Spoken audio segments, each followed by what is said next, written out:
Muy buenos días para todos.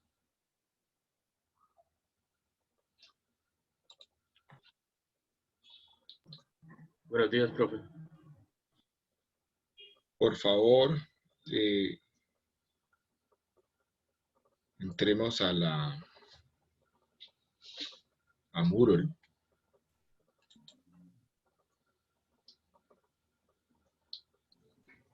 y en el apartado de exámenes, los que aún no han hecho la encuesta, por favor, háganla. Y los que sí ya hicieron la encuesta, entonces aquí en Zoom, en la barra donde dice participantes, en la parte de abajo tienen unos botoncitos para votar. Los que ya la hicieron, por favor, coloquen el chulito verde.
Entonces, Valentina, Emanuel, Nelly, María Patricia, Wilson, Sonia,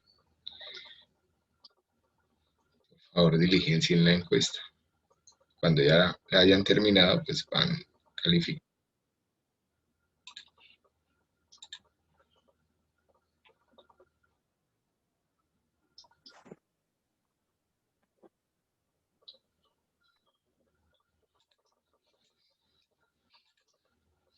Por favor, diligencia en la encuesta en el apartado de exámenes, examen acumulativo.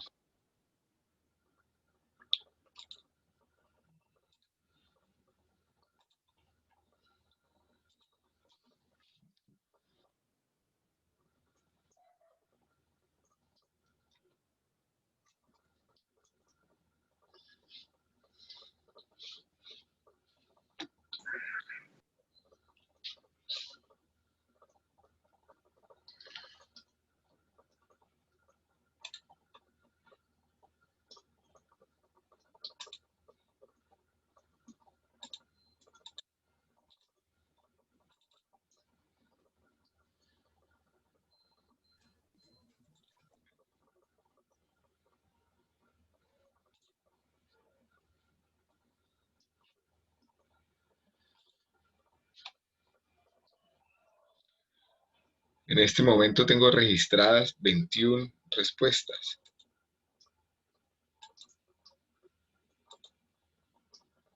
y hay conectados, bueno, están conectados 19. Si alguno todavía falta por contestar, por favor, ingrese a Moodle y contesta.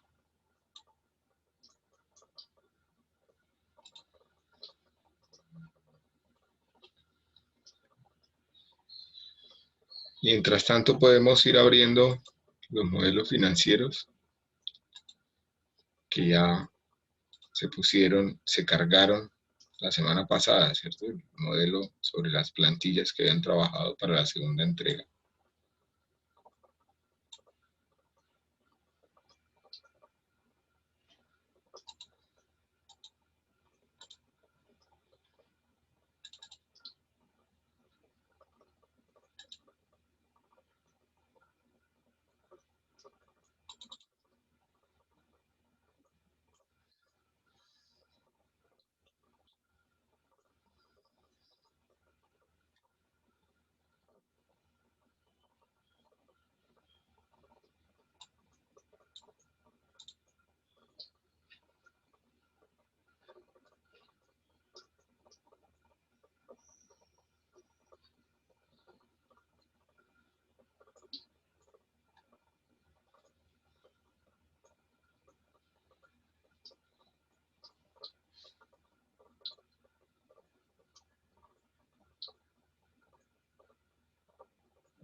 Sonia, Oscar, Andrés, Andrés Piconi, Andrés Rolón, Valentina,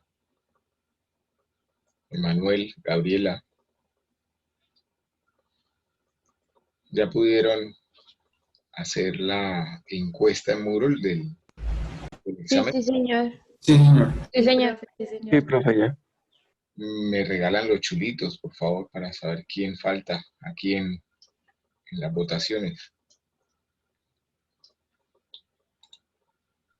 Ya lo estoy haciendo, profe.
Manuel, acá en la opción de Zoom donde dice participantes, vas a encontrar en la parte inferior unos botones.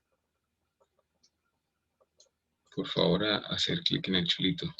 Lo tenía seleccionado, eso. Solo falta Gabriela. Gabriela, ¿ya la hiciste? Sí, profe. Ya lo estoy haciendo. Es que se ha demorado en cargar. Va. César, muy buenos días. Buenos días, profe. ¿Ya hiciste la encuesta en Moodle del tema del examen? Sí, señor. Bueno. Mientras Gabriela termina, les voy mostrando cómo va quedando esa encuesta.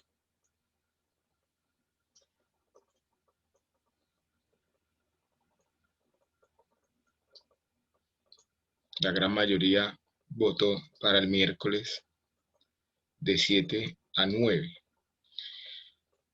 La intención es que todos los 3 cursos tomen el examen al mismo tiempo. Y parece ser que lo más probable es que sea el próximo viernes en su hora de clase, de 6 a 8 de la mañana. Voy a revisar las encuestas para finalmente tomar la decisión. Yo creo que finalizando la tarde ya tendrán en Moodle la fecha y la hora definitiva del examen, que ustedes ya saben que es la próxima semana. Por otra parte, comencemos con nuestro trabajo de hoy. Por favor, abran su modelo financiero y pues arranquemos con el tema.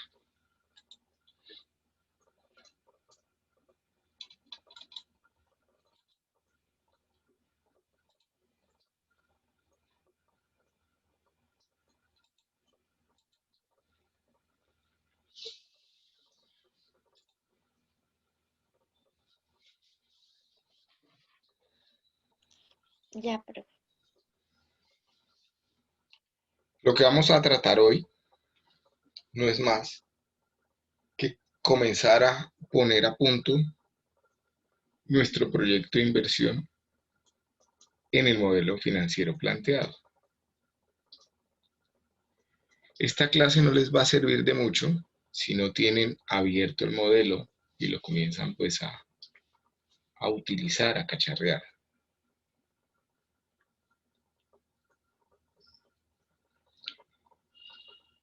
La herramienta que ustedes tienen en el modelo financiero les permite a ustedes como emprendedores, que es el rol que están asumiendo en este proyecto, saber, entre otras cosas, cuánto dinero debe arriesgar para hacer realidad ese proyecto que están estructurando y cuánto dinero podría pedir prestado. Comenzar a entender cómo se debe plasmar y traducir una idea de un proyecto de inversión, digamos numéricamente, cuánto le aporta esa idea, cuánta ganancia pues tiene, qué indicadores reflejan, etcétera. Cuántas unidades deben vender como mínimo para que su negocio sea viable, es decir, en otras palabras, cuál es el punto de equilibrio que tiene ese negocio. ¿Qué sueldos se pueden permitir? Y pues hacer una serie de sensibilidades relacionadas obviamente con sus estrategias y planes para finalmente afinar la estructuración y la planeación de ese proyecto de inversión desde el punto de vista económico. ¿Cómo hacemos esto? Bueno, complementando un poco lo anterior, también es importante decir que hay seguramente grandes ideas que nunca han visto la luz, que no se han materializado, porque seguramente no se ha hecho el ejercicio de estructurar financieramente esa idea de inversión. Como habrán ideas que no son tan buenas, pero que alguien se ha tomado el tiempo de estructurarlas, con esa estructuración ha salido a buscar dinero, lo ha conseguido, y ya pues en la ejecución probablemente no se cumplen los hipotéticos o definitivamente no cala en los productos, etcétera, y probablemente pues no llegue a buen término el proyecto. Es decir, si no sabemos cómo hacer nuestros cálculos, probablemente se va a dificultar todo el tema del emprendimiento, especialmente si mi intención es conseguir recursos de deuda o recursos de socios externos, digamos, que no están tan inmersos en el desarrollo propio del negocio, como puede ser un los inversores de capital riesgo, business angels, joint ventures, cosas de ese estilo. Pero tampoco el hecho de tener el ejercicio de estructuración de planeación financiera, pues tampoco es una garantía de que el negocio en un futuro pues va a ser exitoso. Es una hoja de ruta para conseguir unos resultados mínimos que si se cumple, pues obviamente el negocio va a tener esos resultados, pero que hacerla cumplir, pues tiene otras complejidades. Pero lo que también está claro es, sin una herramienta como esta, sin hacer una estructuración financiera de los proyectos, pues seguramente no voy a conseguir financiación. No voy a poder poner dinero externo en mi proyecto, en mi idea de inversión. Es muy difícil convencer solo con corazonadas, con buenas intenciones, con buena parla, aunque algunos son más habilidosos para eso que otros, ¿no? Pero los números soportan en términos de dinero mejor las decisiones y hacen que cambie, digamos, el parecer de una u otra persona. ¿Cómo alimentamos este modelo financiero? Una pregunta antes de continuar. ¿Ustedes me están escuchando bien? ¿O me escuchan muy lejos?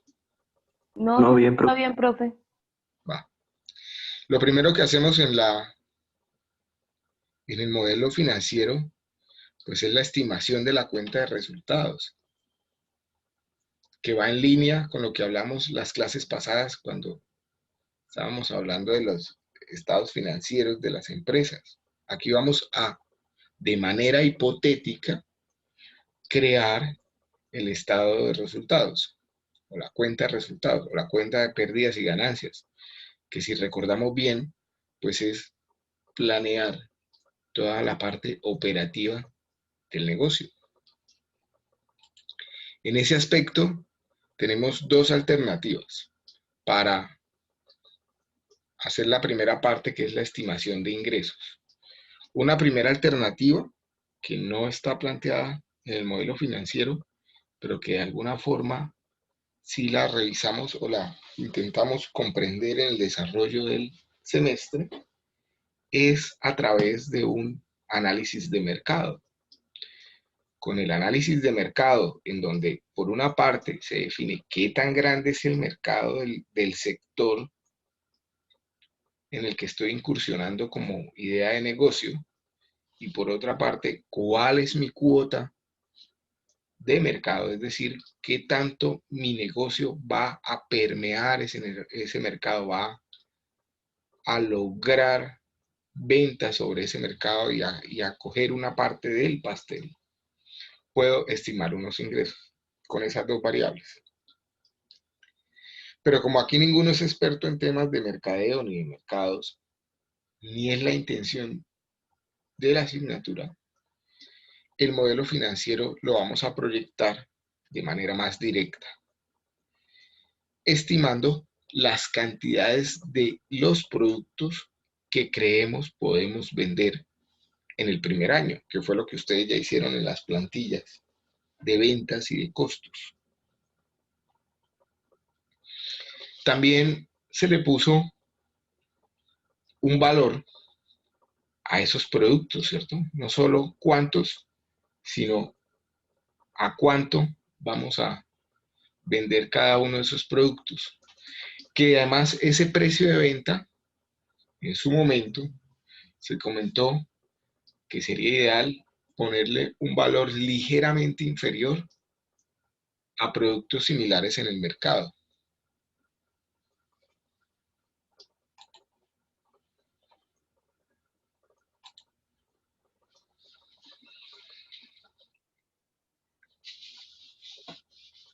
Y finalmente, pues, haremos una serie de proyecciones a futuro. Entonces, fíjense que Para la estimación de ingresos, se multiplica el precio por las unidades y obtenemos las ventas netas. Y esto lo realizamos en la hoja de ventas y de costos. Si volvemos a nuestro modelo financiero, en la hoja de ventas y costos, listamos todos los productos que va a vender mi negocio.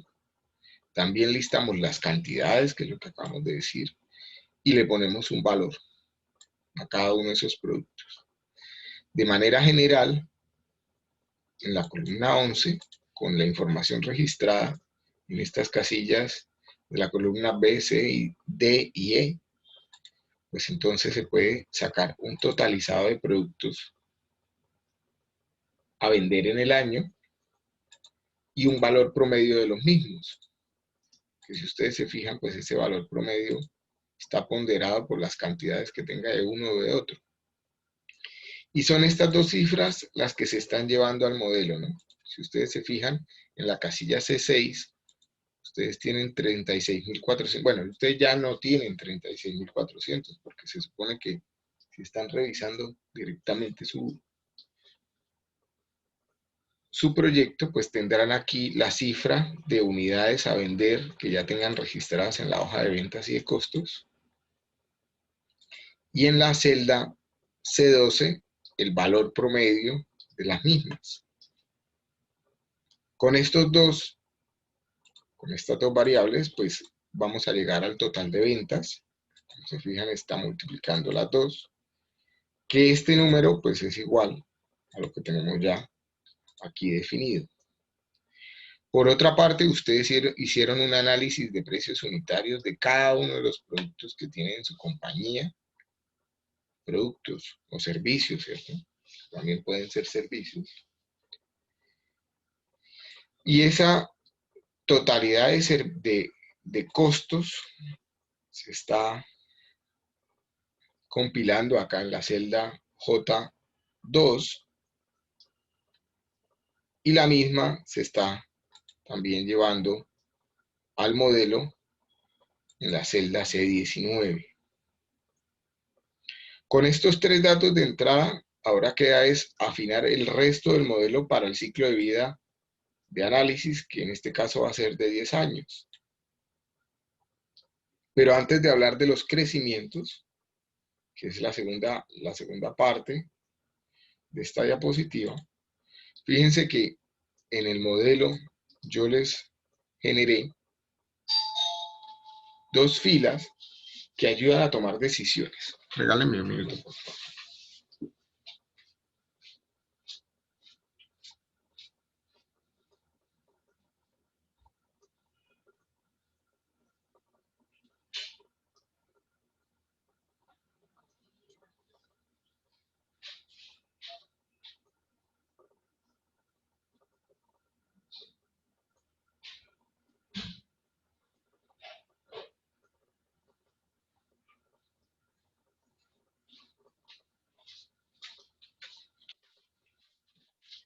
Entonces, colocando como ejemplo mi negocio de inversión, que pues es una venta de empanadas, yo tengo que comenzar a cuestionarme si estos números pueden ser reales, si es probable o es factible que yo logre hacer estas ventas o no, ya que lo estoy haciendo por este método más directo, ¿cierto? ¿Ustedes ven viable que un negocio de empanadas venda 18 empanadas? Ah, bueno, y estas cifras salen en función de lo que ustedes ya han definido en los datos de entrada, de cuántos días a la semana van a trabajar y de cuántas horas al día van a trabajar, ¿cierto? La pregunta es, ¿ustedes ven factible que un negocio de empanadas venda 18 empanadas a la hora? ¿O 140 empanadas al día? Sí.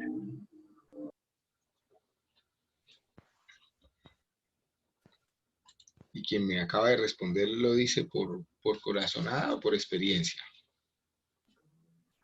Porque conozco un negocio que vende más de 200 empanadas en media jornada. En media jornada, en mediodía. O sea, por experiencia. Porque al final las experiencias o las vivencias, el conocimiento de algo ya cierto, no necesariamente lo tiene que vivir uno solo, ¿no? Uno directamente lo puede conocer a través de un tercero. Vale, o sea, sería factible. Sin embargo, yo podría decir, en este momento de pandemia, ¿qué tal que esto no se cumpla, cierto? Y quisiera ser un poco más austero en mi modelo.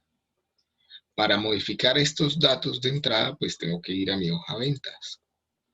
Supongamos, por ejemplo, que a mí esto me parece muy alto y que a lo mejor, en vez de 140 empanadas diarias, proyecte vender unas 100 empanadas diarias o unos 100 productos, que al final no son solo empanadas, también hay bebidas ahí. Unos 100 productos al día.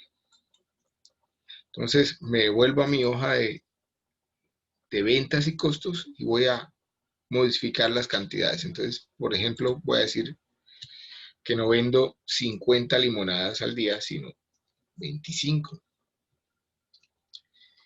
Y que no vendo de este tipo 10 empanadas de este tipo, sino 8.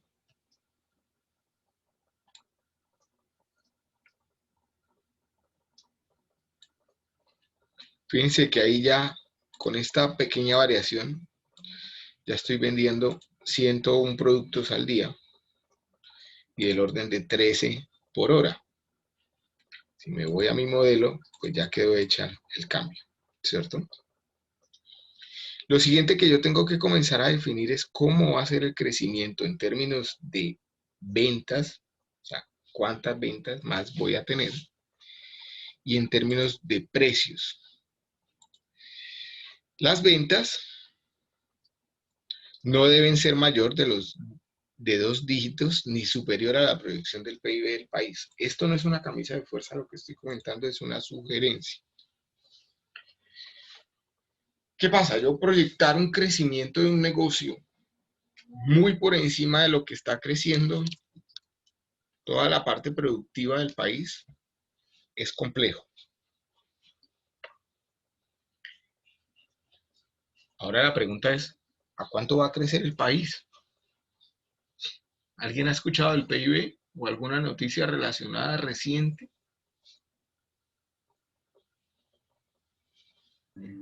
Profe, ¿podría repetir lo Sí. último? A ver, perdón.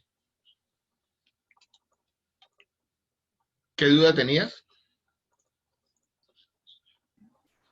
Es que no escuché lo último que dijo, que si había escuchado algo sobre Que si alguien ha escuchado recientemente alguna noticia sobre el PIB. Ah, sí, que se estima que va a ser mucho más bajo este año que el año anterior. Ok. ¿Tenemos un orden de magnitud de cuánto? No. Sí lo escuché, profe, pero no lo recuerdo, pero sí va a ser menor que este año, incluso la inflación va a variar muchísimo. Bueno, ¿qué más me querían comentar? ¿Alguien más quería hablar? No alcancé a ver el nombre. Profe, que yo también le iba a decir que yo también había escuchado sobre lo del Producto Interno Bruto, pero no, igual que el compañero, tampoco tengo la magnitud de cuánto sería, pero sí he escuchado por ahí. Bueno, entonces preguntémosle a Google a ver qué se ha dicho sobre el tema. Si yo coloco PIB, DANE, Colombia 2020, a ver qué sale por ahí relacionado. Fíjense que hay una noticia del 14 de agosto, está relativamente reciente. Y en esta noticia, pues el DANE está dando un reporte del indicador como tal. Y en ese reporte dice que en el segundo trimestre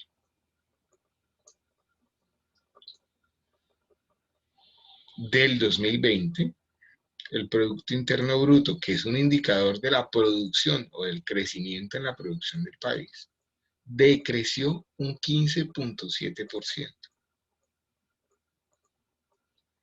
lastimosamente, este indicador lo que está mostrando es que la situación del país, producto de la pandemia, ha tenido un retroceso en términos de crecimiento que nos lleva a ubicarnos casi en la situación que teníamos en el año 2013. O sea, todos estos crecimientos que tenemos por acá, y que donde se venía además reflejando una tendencia, digamos, por aquí a finales o a principios del 2017 en adelante, hay una tendencia creciente, si la veis, que oscilaba al orden del 2.8, 3%. Veníamos creciendo, producto de la pandemia. Finalizando el primer trimestre ya se comienza a ver una disminución, ¿cierto? Porque recuerden que en Colombia el tema de cuarentena y de pandemia comenzó por allá en el 14 de marzo. Se alcanzó a afectar medio mes del primer trimestre directamente. Y obviamente todo lo que ya sabemos que ha ocurrido de ahí en adelante. Pero ¿qué dice el gobierno frente al tema de crecimiento? ¿Qué estima? También lo podríamos ver. Crecimiento proyectado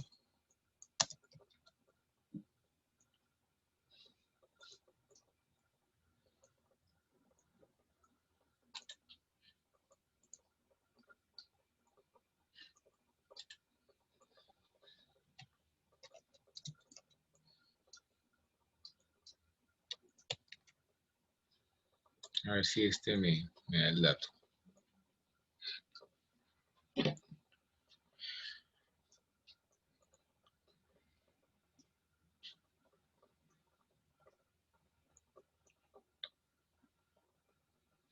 Entonces, este artículo de portafolio,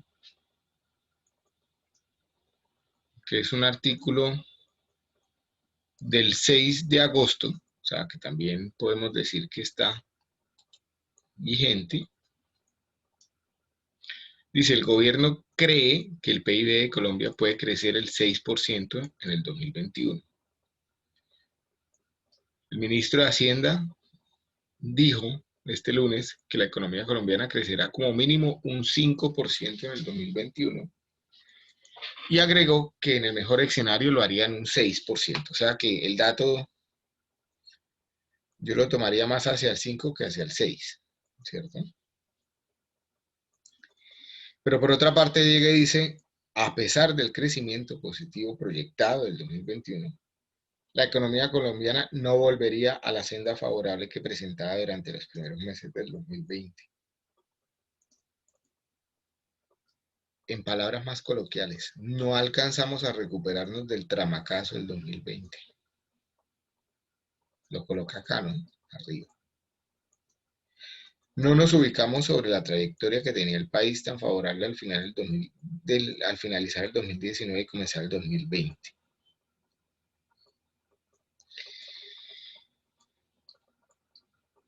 Para mí, bueno, por acá hay otra proyección interesante. Dice, el gobierno espera que el PIB de Colombia caiga 5.5% en lo que queda del 2020, proyección cercana a la que confirmó el Banco Mundial, que ve una caída del 4.9%. O sea que en los últimos 2 semestres que faltan por reportar en el DANE, esperamos recuperarnos, ¿no? Que no sea menos 15.7, sino llegar al menos 5.5.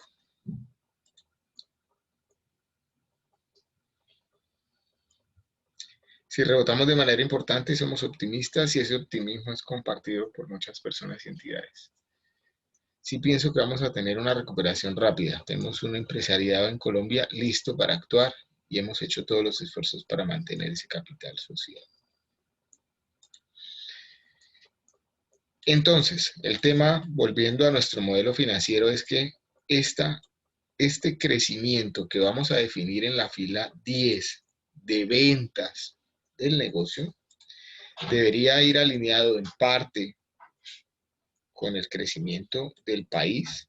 O sea, no, es muy difícil superar las proyecciones de crecimiento que ya se tienen manera productiva en el país, que se podrá lograr seguramente en algunos casos específicos, pero por otra parte también debe ir alineado con su visión. Es decir, en mi caso, mi visión era al año quinto, cuando ya esté consolidado mi negocio, tener 3 puntos de venta de empanadas. Es decir, en el momento 0 tengo 1, por acá en el año 3 voy a tener otro, por acá en el año 5 ya voy a tener los 3 puntos de venta. Entonces, por las características de mi negocio, yo podría decir, venga, si el crecimiento del año 2017 a lo que llevábamos finalizando el 2019 venía con una tendencia del 3%, voy a asumir que pasando esta pandemia y demás, esa tendencia se va a mantener. Y estoy siendo austero porque fíjense que las noticias dicen que va a ser 5,5, pero voy a decir, me mantengo el 3%. Pero en función de lo que ya tengo proyectada mi visión, por acá en el año 3 aspiro a abrir un segundo punto de venta. Y nadie abre un segundo punto de venta a menos que venda lo mismo que ya vendía en el primer punto de venta, que tenga proyectado vender lo mismo. O sea que por acá en el año 3 yo aspiraría a tener ventas del orden de 101 en el nuevo negocio y 107 con el que ya traía, ¿cierto? Por la buena senda, es decir, del orden de unas 208 empanadas en total en mi negocio de venta, con 2 puntos. Entonces voy a asumir un crecimiento del 100%, se me pasa, ¿no? De un 95%, por ahí. Producto de que tengo un segundo punto de venta acá. Esos 2 puntos pueden continuar creciendo, especialmente el primero, ¿no? El segundo, el que acabo de abrir, seguramente va a tener un crecimiento. Perdón. Incluso lo podría reducir un poquito, ¿no? Pensando en que el primero ya se va consolidando y su crecimiento no va a ser tan grande. Y por acá en el año quinto podría proyectar la entrada de un tercer punto, que sería las 203 empanadas más el nuevo punto que vendería otras 100 o 101. Eso me daría del orden de 314. Si aumento un 50%, 320. Yo creo que las podríamos dejar por ahí. Y nuevamente proyectar un crecimiento. Para mi caso específico voy a decir que este crecimiento se estanca o se queda ya más o menos quieto en este año, ya sea porque no tengo capacidad operativa para producir más de estas empanadas, o no me interesa producir más de esas empanadas. ¿De qué depende eso que estoy diciendo? Pues de mi visión, ¿cierto?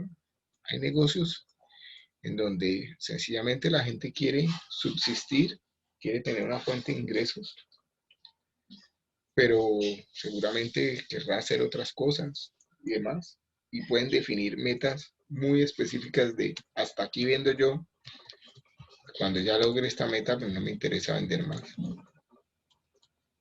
Como hay otros que podrán decir todo lo contrario. Conclusión, ustedes definen el crecimiento de la fila 10 en función de estas variables que ya hemos comentado y las demás que ustedes crean convenientes para hablar de términos de ventas. Lo importante es que los datos que ustedes registren acá los tengan muy claros para que el día de la sustentación, si hay alguna pregunta relacionada con el tema, pues ustedes la puedan responder de la mejor manera. ¿Dudas con el tema de crecimiento de unidades? de crecimiento de ventas, de cantidades de productos vendidos al año.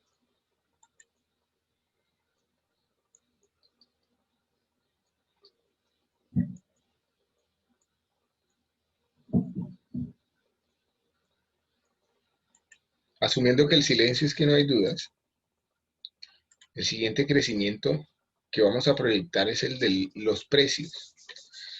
Pero fíjense que como ya hemos comentado en clases, como por ejemplo cuando hablamos del interés corriente y el interés real, este tipo de proyectos se hacen en pesos constantes. Luego, no estamos hablando del crecimiento en precios de acuerdo a la inflación, sino simplemente a un crecimiento neto que tengan esos precios.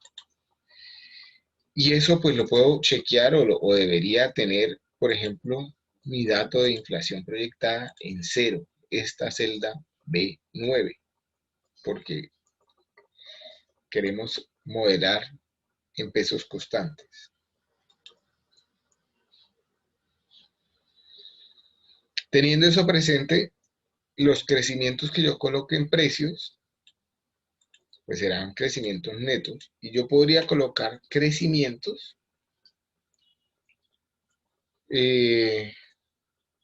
basado en varias estrategias y planes. Una podría ser que en el primer año voy a poner precios muy bajitos con el objeto de que la gente conozca mi producto, se encariñe con el producto y pues ganar una base de clientes, ¿cierto? Importante. Y ahí en adelante pues hacer unos ajustes al precio en los años siguientes. ¿Sí? Entonces yo podría ahí poner cualquier porcentaje, no cualquiera, pero estimar un porcentaje. ¿Sí? Si quisiera ser muy preciso con el tema, yo podría decir, miren, mi situación en ventas hoy es esta, pero para el año entrante yo quiero que todas las empanadas, qué sé yo, valgan 2.500. Entonces, fíjense que yo arranco con este dato de 2.143 en promedio, y si las pusiera todos mis productos, o comienzo a ajustar productos a mi parecer,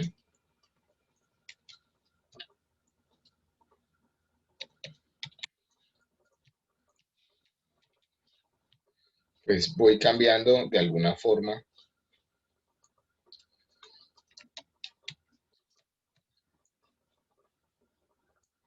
este promedio, ¿cierto?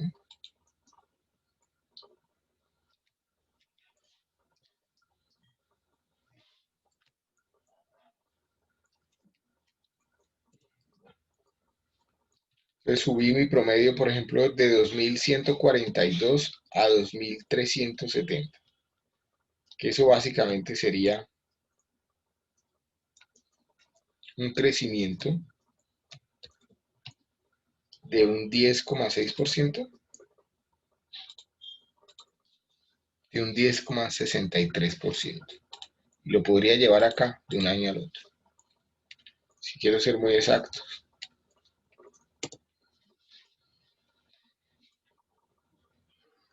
Obviamente tendría que modelar en el modelo, volver a dejar los valores que tenía antes, ¿no? 10,63, me va a devolver a todo lo que había hecho.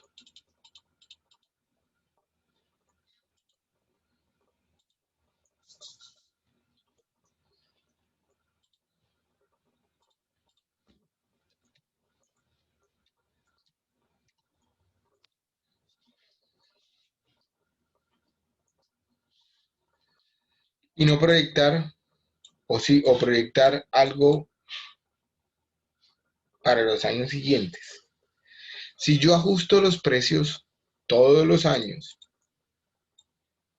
es probable que llegue a un punto en donde el valor que le tengo a mis productos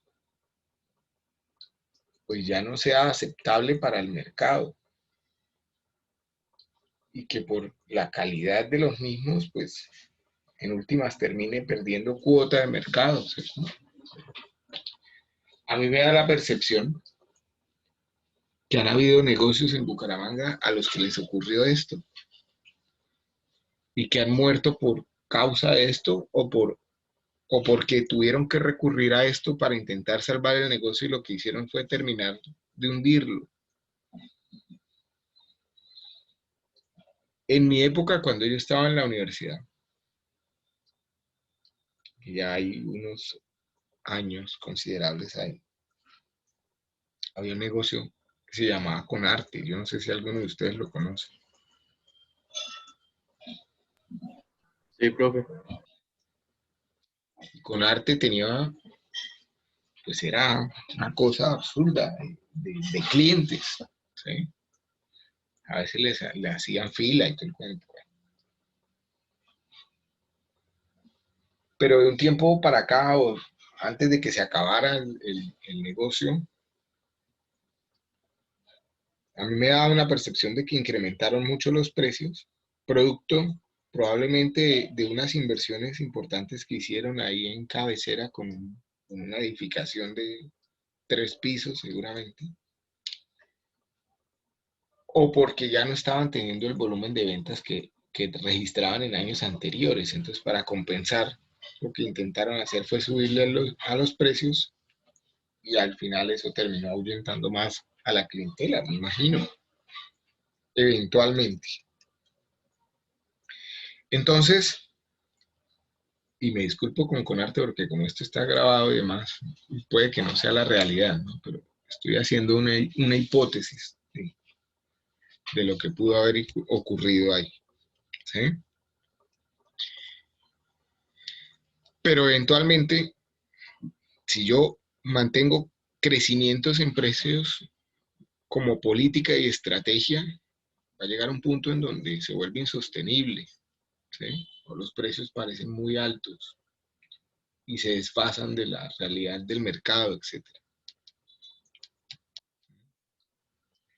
Entonces hay que tener mucho cuidado, no se trata de colocar aquí crecimientos por colocar, sino que ustedes efectivamente analicen el tema. Podría tener otras razones, no solo el hecho de que por estrategia arranqué con un precio bajito y entonces lo quiero ajustar en los siguientes años. Podría ser otra razón el hecho de que en la medida en que voy ganando reconocimiento, la gente está dispuesta a pagar un poquito más por mi producto. Entonces voy a aprovechar eso y hacer unos pequeños ajustes. Pero volvemos al tema, no puedo mantener esos ajustes de manera permanente en el tiempo, ¿cierto? En algún punto lo voy a tener que estancar. Y cuando digo estancar, no es que las empanadas siempre se vendan a 2.500, sino que la capacidad de consumo de esos 2.500 se mantenga en el tiempo. Acordémonos que esto habrá que ajustarlo en la realidad año a año por la inflación, pero en el modelo lo voy a dejar proyectado como pesos constantes, asumiendo que la inflación es cero. ¿Sí ven?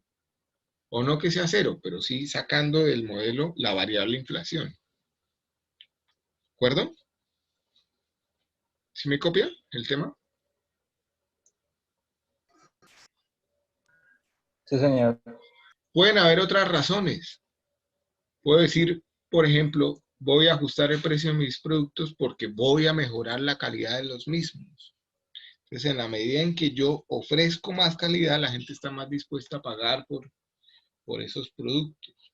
O el cliente que es agradecido y se da cuenta de esa mejor calidad está dispuesto a pagar más. Pero esa decisión o ese ejemplo específico ya le pega a otra variable importante del modelo y es los costos. Si yo digo que voy a aumentar la calidad, seguramente los insumos también van a costar un poco más. Y entonces tendría que incrementar los costos de venta en algún porcentaje, que no necesariamente tiene que ser el mismo del aumento de los precios. De hecho, debería ser ligeramente inferior ese delta de crecimiento, ¿cierto? De un lado a otro, si no, no tendría mucho sentido hacerlo. Incrementar el precio en el mismo porcentaje en que incrementó los costos con el riesgo de que de pronto los clientes no reconozcan esa mayor calidad y se ahuyenten, ¿cierto?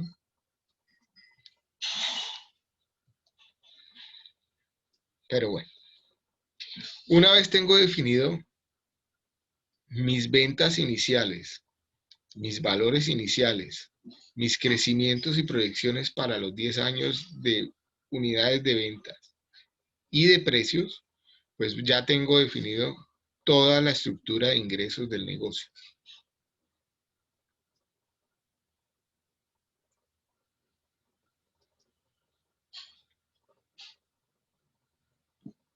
Y con esa estructura de ingresos del negocio proyectada, comienzo ahora a definir los costos de las ventas.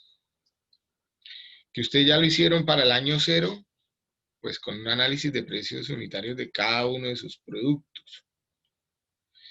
Fíjense que lo que acabo de comentar se esquematiza acá y acá. Hablando de costos de ventas, supone determinar el costo de los inputs, ya sean productos o servicios que se incorporan al producto o servicio que se vende, y esto se hace pues con una PU de cada producto a vender. Pero lo importante a resaltar acá es lo siguiente. Lo normal en empresas de producción es reducir el porcentaje que ese costo supone respecto a los ingresos mientras aumentan las ventas para reflejar las economías derivadas del mayor poder de compra de la curva de aprendizaje. En otras palabras, lo que conocemos como economías de escala. Fíjense que si yo tengo un negocio de empanadas y durante todo un año que vendí 26.260 empanadas, le compré la carne al mismo proveedor, pues al siguiente año ya tengo algún poder de negociación con ese proveedor, ¿cierto? El que ya ve que voy cada 3 días a comprarle X cantidad de libras de carne, al siguiente año podría decir, bueno, ¿en cuánto me va a dejar la carne? Y de alguna forma obtener algún ahorro con la carne y con los demás insumos, ¿cierto? Habrán insumos que no son negociables, que no dependen de esa forma, pues seguramente la mano de obra, porque se va ajustando también año a año en función de una inflación y de un salario mínimo en muchos casos. El transporte tampoco es una variable sobre la que se pueda incidir mucho, pero todo el tema de insumos sí.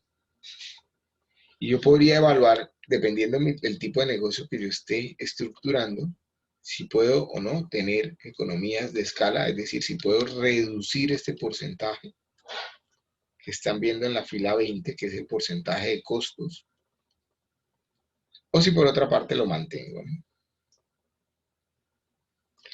Fíjense que como en la celda, la fila 19, está calculando unos costos de venta en función de las ventas, de las total de ventas o el total de ingresos que tengo, y en función de la estructura de costos que ustedes definieron para el año 0 en sus APUs, pues lo único que tendría que hacer es variar el porcentaje si lo considero pertinente, si creo que puedo tener economías de escala, o por otra parte, si decidí subirle al precio de los productos porque voy a mejorar, entonces si se va a encarecer mis insumos, por ejemplo. Encarecer mucho más de la inflación, digamos. Volvemos al tema, aquí estamos sacando la variable inflación del juego.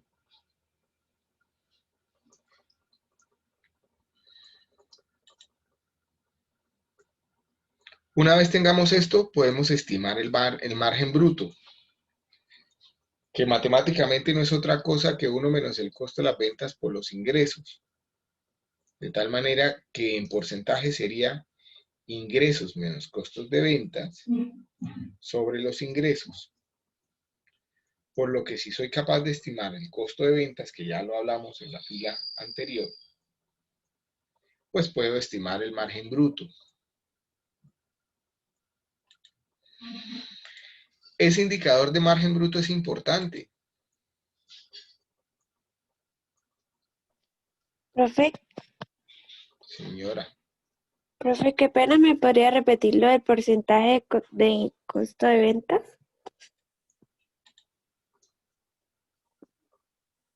este, de tal manera que el Ya, porcentaje sería ingresos menos costos de venta sobre ingresos,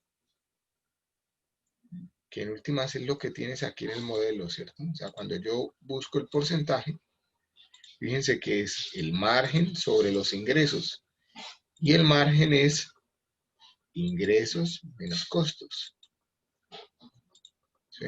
sí, Ingresos menos costos, y el porcentaje es margen sobre ingresos. Entre más grande sea el porcentaje del margen, mejor es mi negocio. Pero también esas magnitudes del margen bruto cambian entre sectores de la economía, dependiendo del tipo de negocio que ustedes tengan. Entonces, este puede ser un margen típico de un negocio de alimentos, pero puede que el margen de un negocio de confecciones sea muy diferente, por ejemplo. Por estas razones que yo les sugería que buscaran los estados de resultados, los informes financieros de las empresas de la competencia o de alguna empresa de la competencia, para que ustedes de alguna manera tuvieran un orden de magnitud de cuánto debería estar oscilando el porcentaje del margen bruto en el sector que ustedes quieren incursionar. Y ver de esa manera si sus costos de producción están muy altos, o en otras palabras, si sus valores de venta están muy bajitos. En otras palabras, no, o en otras variables, si sus valores de venta están muy bajitos frente a los costos.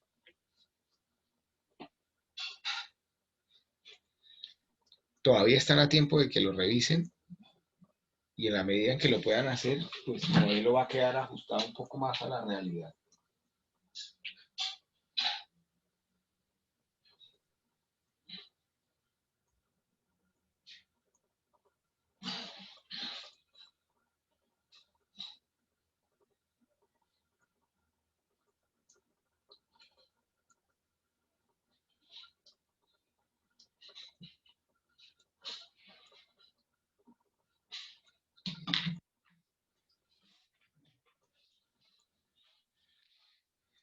Entonces, fíjense que ustedes me habían mostrado, por ejemplo, en las clases pasadas, unos estados de resultados de Matelsa,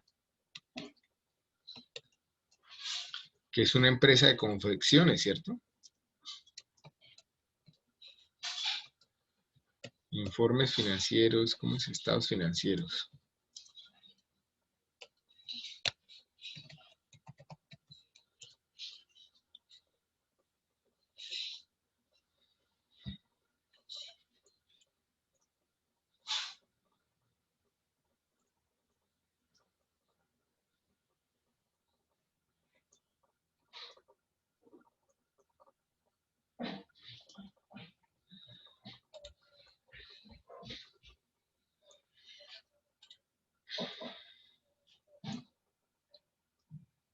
Suponiendo que esta información es verídica, válida,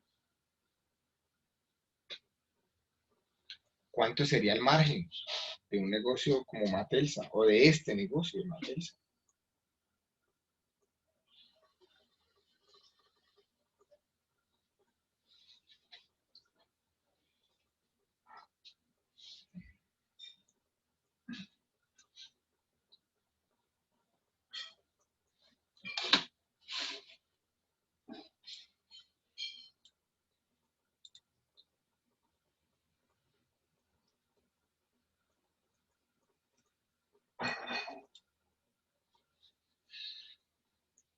¿Cuál sería el margen?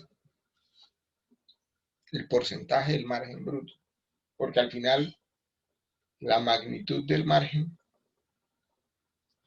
no nos da la cifra que nos interesa.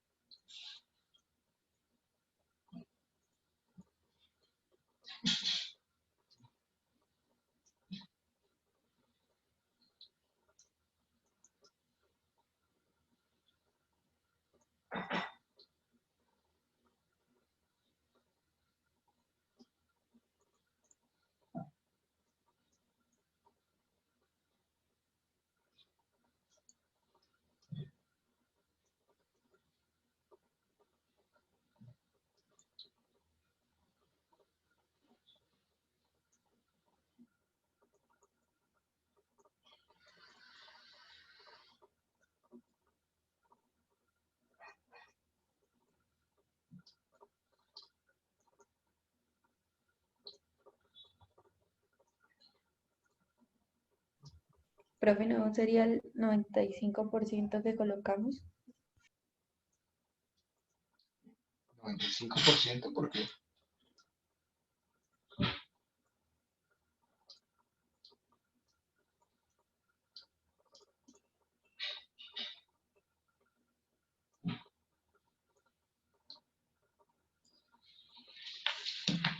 Aquí dice que el porcentaje de margen bruto es ingresos menos costos de venta sobre ingresos.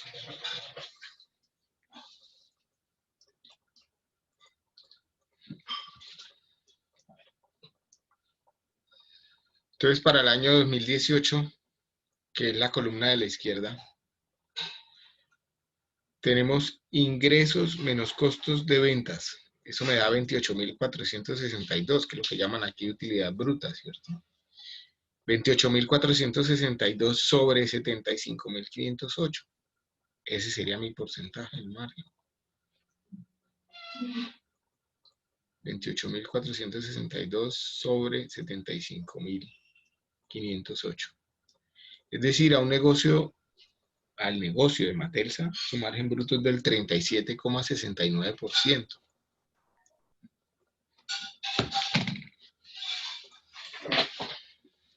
¿Será que tenemos suerte si le preguntamos a Google, por ejemplo, estado de resultados Arturo Calle, para tener otra referencia?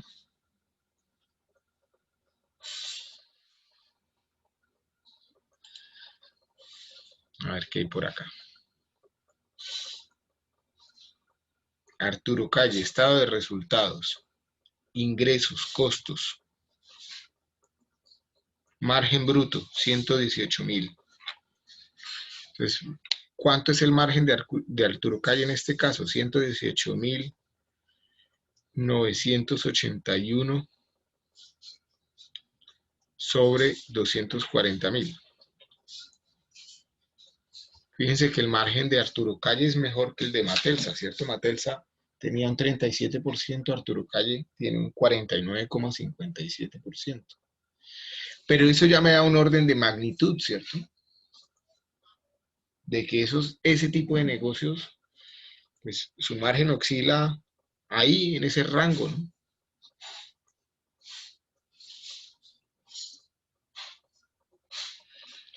No es comparable el volumen de producción de Matelsa con el de Arturo Calle, ¿cierto? O sea, casi que es el triple de ventas que tiene Arturo Calle sobre Matelsa. Y en ese orden de ideas, entre más ventas y más volumen pueda tener, pues tiene más capacidad de negociación sobre los insumos, sobre los proveedores, y por eso puede conseguir mejores márgenes. Lo que acabamos de comentar, ¿cierto? En las diapositivas.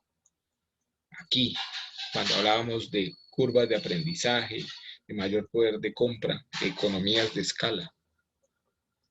¿Sí lo ven?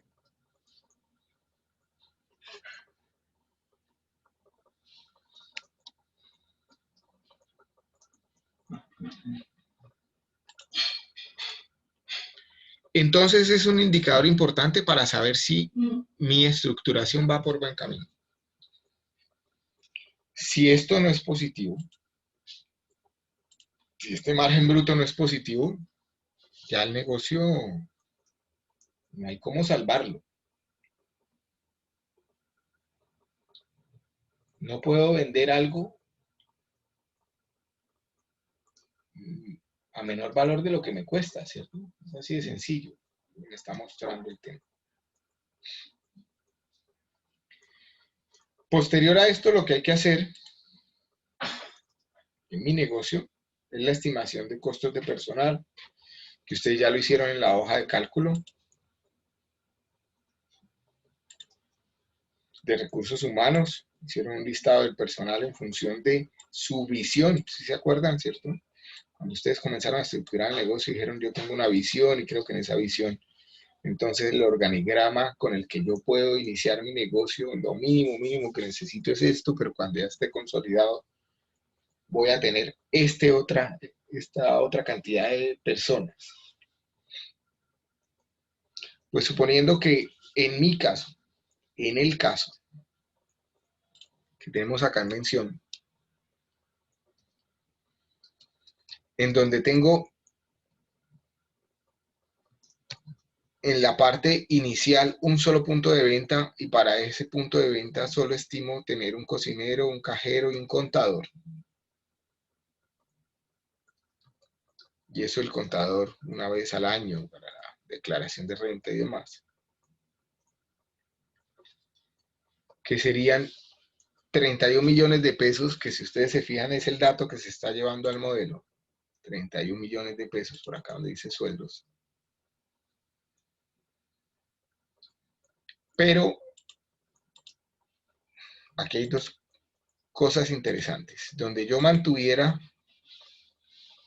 en el tiempo mi nómina, o sea, no voy a colocar más personas, ni les voy a subir el salario. Si hay una particularidad, y es que el salario mínimo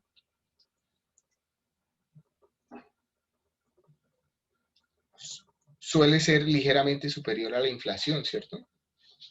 No es exactamente la inflación. Luego, sí hay que estimar un crecimiento en los valores del gasto de personal. Producto solo del aumento del salario mínimo. ¿De cuánto? Pues recuerden que ustedes ya hicieron en el desarrollo del semestre un ejercicio al respecto. Cuando hablábamos de interés corriente y de interés real. Fíjense que aquí alcanzamos a hacer un análisis desde el año 84 al 2019 de la variación real del salario mínimo.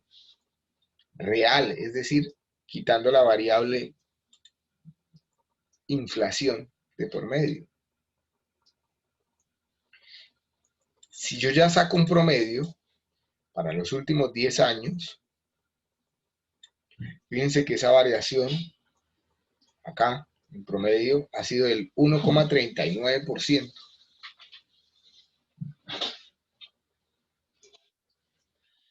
Luego yo podría llevarme ese dato, ¿cierto? Aquí, al tema de los sueldos, de entrada, 1,39%.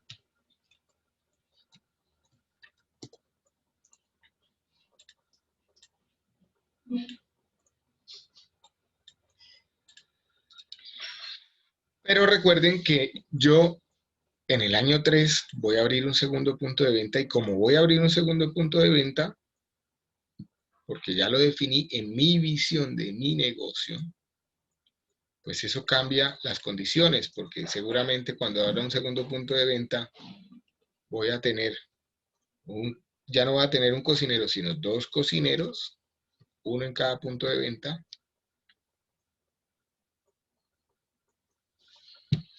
Y creo que me tocaría tener también 2 cajeros. Y otra vez el contador, ¿cierto?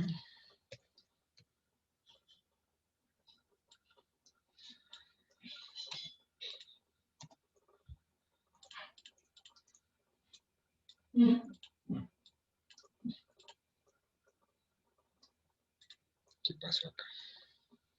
Voy a llevarme el valor del cajero, el IPC del cajero, el factor multiplicador del cajero. Simplemente voy a decir aquí consolidado. En esta estructura, que sería la típica de mi año 3, cuando tengo 2 puntos de venta, fíjense que la nómina me va a costar 61 millones de pesos.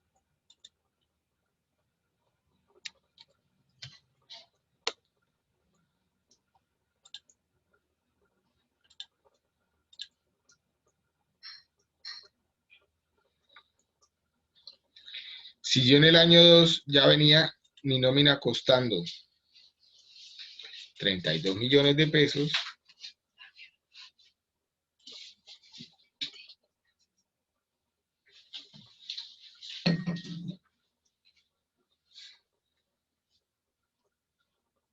pues el incremento que tengo proyectado por acá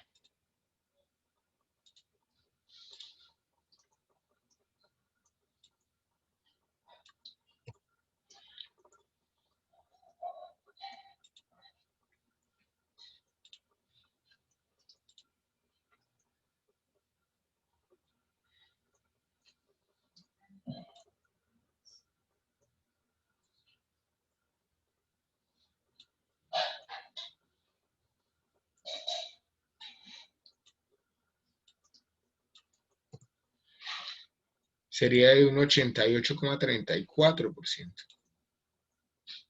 en el año 3.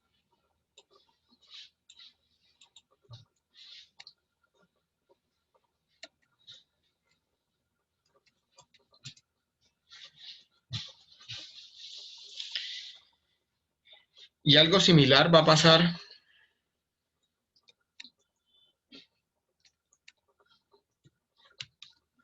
en el año 5, ¿cierto? Porque seguramente en el año 5 ya no solo tengo, serían 3 cocineros, 3 cajeros, un contador, y ya había pensado de pronto en un administrador. Entonces esa nómina, fíjense que ya fluctuaría a 115 millones de pesos. Si en el año 4 venía con una estructura de 62 millones, pues el crecimiento del año 4 al año 5 sería otra vez del orden del 84%.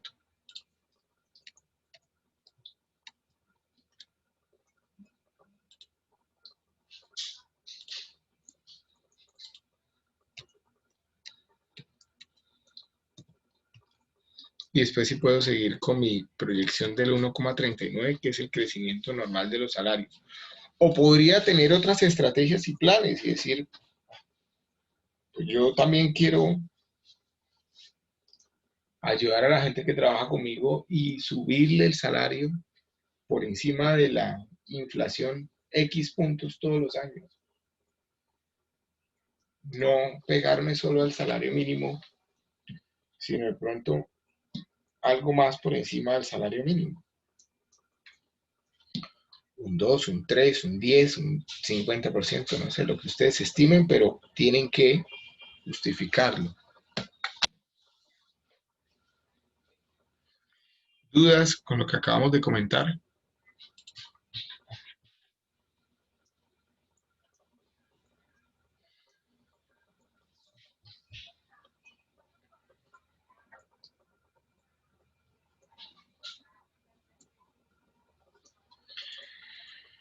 Lo siguiente que estimaron ustedes son los gastos recurrentes. Que estos gastos, otros gastos de explotación recurrentes son los gastos fijos que tiene mi negocio y los impuestos que no corresponden ni al IVA ni al impuesto de la renta, que muchos de ellos pues están asociados también con ventas, ¿cierto?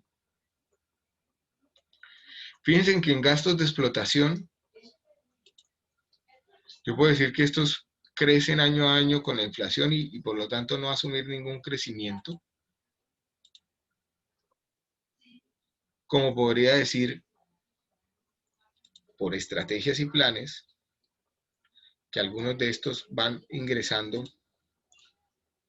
Algunos gastos van ingresando en la medida en que se va desarrollando mi negocio. Entonces, por decir algo, si voy a la estructura de gastos fijos, fíjense que yo arranco con 10 millones en el año 0, pero de manera consolidada en el año 3,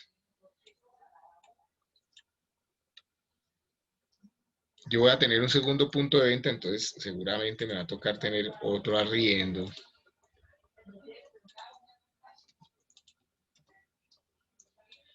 otros gastos de agua, luz, internet, gas, etcétera. Por lo tanto, mi crecimiento en el año 3 va a ser del 100% en temas de gastos.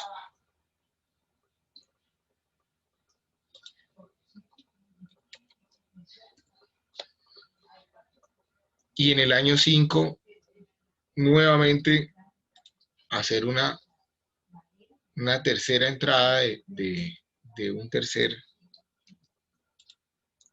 punto de venta.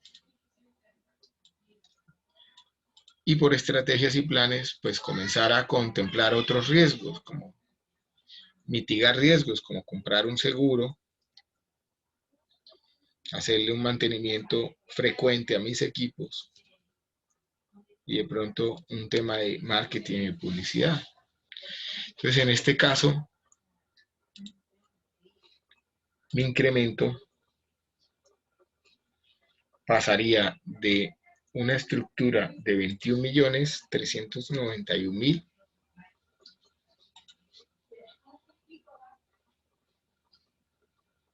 a 32 millones, ¿cierto?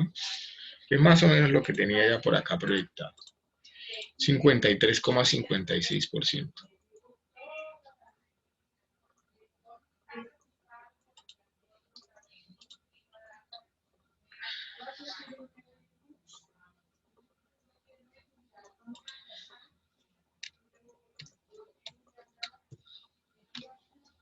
Y mantener de ahí en adelante, digamos, constante el tema gastos.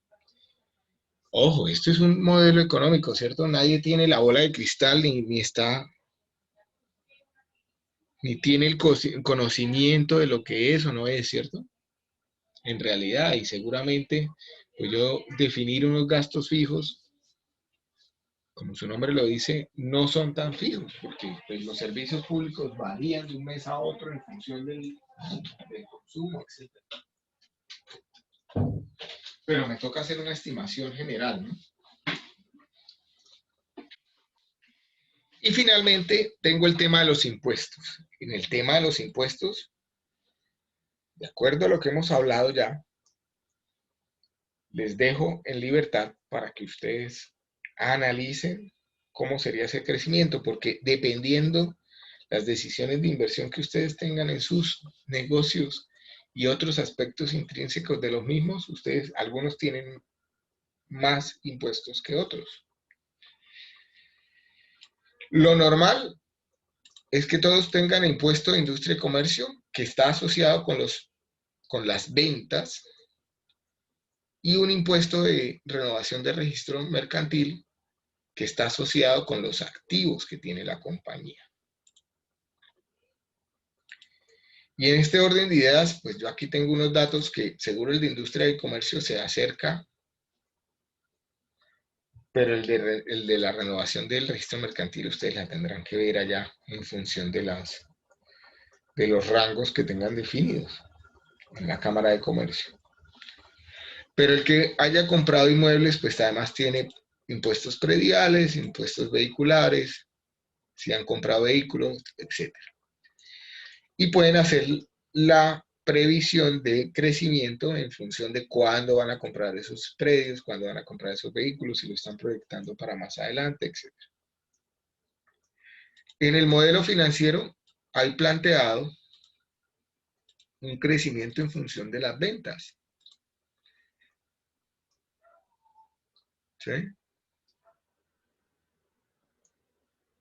D3 por H3. D10 por el impuesto de rentas. H3. Y si volvemos a mirar la hoja de impuestos, H3, pues es la totalidad de tributos,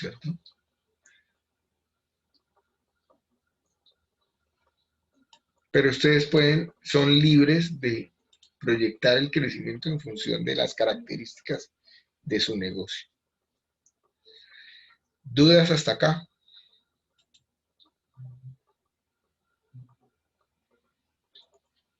¿Dudas?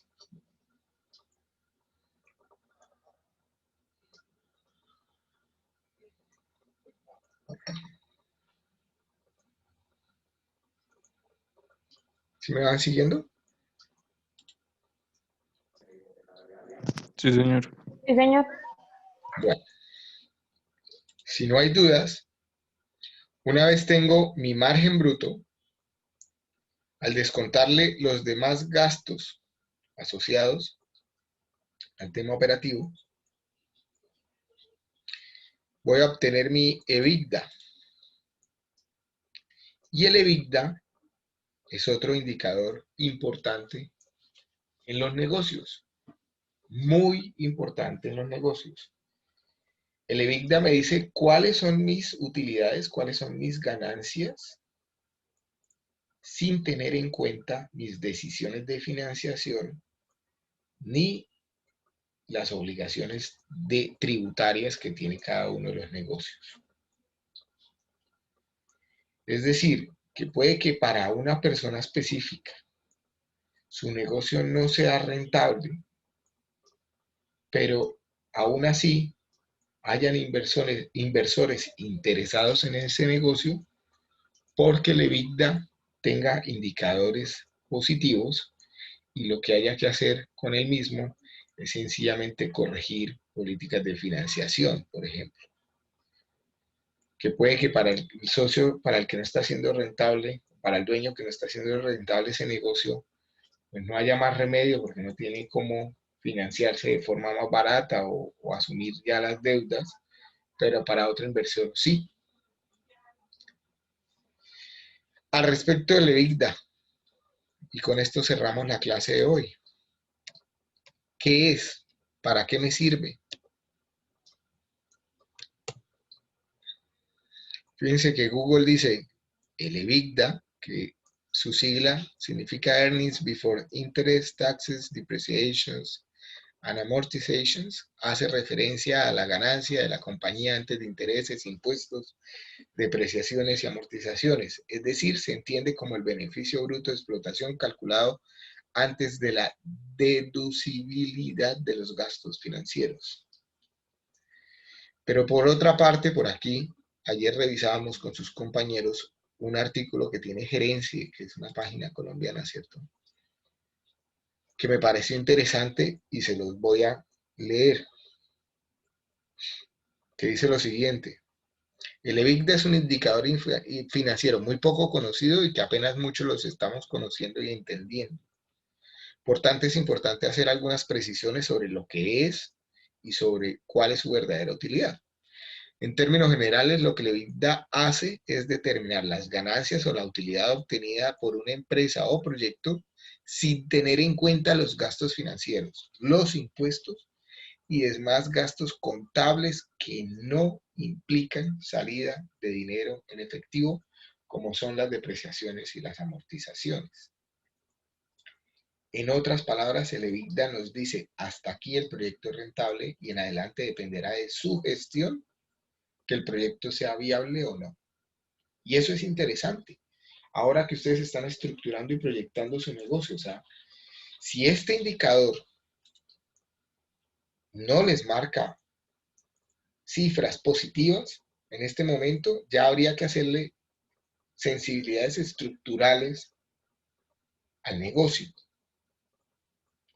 Fíjese que en mi caso, poniendo 2 puntos de venta, asumiendo que va a haber un crecimiento en el personal, asumiendo que van a haber incrementos en los salarios, asumiendo que van a haber incrementos en los gastos y todo lo demás, mi EBITDA está marcando signos positivos. Y podría decir que por ahora hay luz. ¿A alguien ya no le marca signos positivos en lo que han hecho en sus negocios?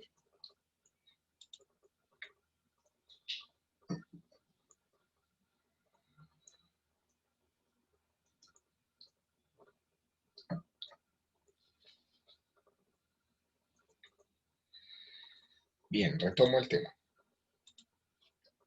Continúo y finalizamos. La principal utilidad que nos presenta el EBITDA es que nos muestra los resultados de un proyecto sin considerar los aspectos financieros ni los tributarios del mismo.